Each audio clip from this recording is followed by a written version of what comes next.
دانیہ قرآن academy. یہ قرآن وہ رستہ دکھاتا ہے جو سب سے سیدھا ہے، اور مومنوں کو جو نیک عمل کرتے ہیں بشارت دیتا ہے کہ ان کے لیے اجر عظیم ہے۔ نحمده ونصلي على رسوله الكريم اما بعد فاعوذ بالله من الشیطان الرجیم بسم اللہ الرحمن الرحیم۔ السلام علیکم ورحمۃ اللہ وبرکاتہ۔ امید ہے آپ سب خیریت سے ہوں گے، انشاءاللہ جہاں ہوں گے ایمان اور صحت کی نعمت سے مالا مال ہوں گے۔ ہاں جی، تو آغاز کرتے ہیں ہم اپنے آج کے سبق کا دعاؤں کے ساتھ۔ تو چلیے شروع کرتے ہیں۔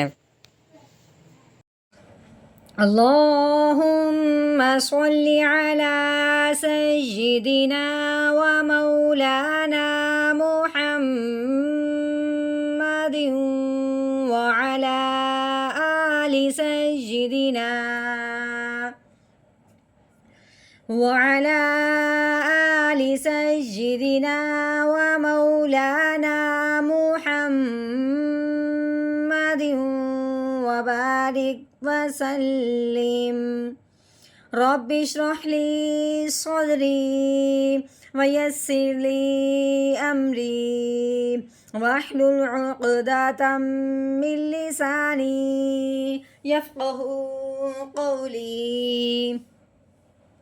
رب زدنا علما رب زدنا علما رب زدنا علما۔ اعوذ باللہ من الشیطان الرجیم بسم اللہ الرحمن الرحیم۔ وَجَعَلْنَا النَّهَارَ مَعَاشًا۔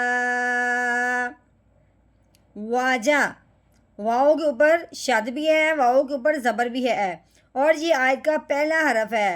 تو اس کو کیسے پڑھا جائے گا، اس کی ہم نے اس موضوع پہ مکمل ویڈیو بنائی ہوئی ہے، آپ چاہیں تو وہ ویڈیو پچھلی دیکھ سکتے ہیں۔ تو آج ہم صرف موٹی موٹی بات کرتے ہیں کہ مشدد حرف جو ہے، اگر آیت کا پہلا حرف ہے تو وہ شد نہیں پڑھی جائے گی، صرف ہم زبر پڑھیں گے، ٹھیک ہے۔ واو زبر وا، جیم کے اوپر زبر لگی ہوئی ہے، جیم زبر جا، واجا، عین کے اوپر زبر، لام کے اوپر جزم آنے کی وجہ سے لام ساکن ہو گیا۔ اب ہم نے عین کو لام ساکن کے ساتھ ملا کے پڑھنا ہے۔ عین لام زبر عل، وجعل۔ اب نون کے اوپر زبر ہے، آگے الف، الف سے پہلے حرف پہ جب زبر آئے اس کو ایک الف کے برابر لمبا کیا جاتا ہے۔ اب جاننا یہ ہے کہ کیا یہ الف پڑھا جائے گا ابھی یا نہیں۔ تو سب سے پہلے آپ یہ جانیں کہ یہاں اگر ہم وقف کرتے ہیں تو یہ الف پڑھا جائے گا، ٹھیک ہے۔ اگر ہم یہاں پہ وقف نہیں کرتے تو پھر ہم نے کیا کرنا ہے، یہ الف نہیں پڑھنا، اس نون کو آگے اس نون مشدد کے ساتھ ملا دیں گے، ٹھیک ہو گیا، کیونکہ نون کے اوپر شد لگی ہوئی ہے۔ اب اس نون کو اس نون مشدد کے ساتھ ملاتے ہوئے ایک الف کے برابر لمبا غنہ بھی کیا جائے گا، کیونکہ نون اور میم پہ جب شد آ جائے تو نون اور میم پہ ہمیشہ غنہ کرتے ہیں۔ اب ہم نے نون کو نون مشدد کے ساتھ ملاتے ہوئے کیسے پڑھنا ہے، نون نون زبر نن، وجعلنا، نون کے اوپر زبر ہے، نون زبر نا۔ اس کے آگے دیکھیں، آگے ہاں، ہاں کے اوپر زبر ہے، آگے کیا ہے، الف۔ الف سے پہلے حرف پہ جب زبر آ جائے تو اسے ایک الف کے برابر لمبا کیا جاتا ہے۔ ہاں الف زبر ہاں، نہ ہاں، رو کے اوپر زبر آنے کی وجہ سے رو کو موٹا کریں گے، یعنی کہ رو کو پر کر کے پڑھیں گے، رو زبر رو، نہ ہاں رو، وجعلنا النہار۔ میم کے اوپر زبر ہے، میم زبر ما، عین کے اوپر زبر، آگے الف، الف سے پہلے حرف پہ جب زبر آ جائے تو اس کو ایک الف کے برابر لمبا کیا جاتا ہے۔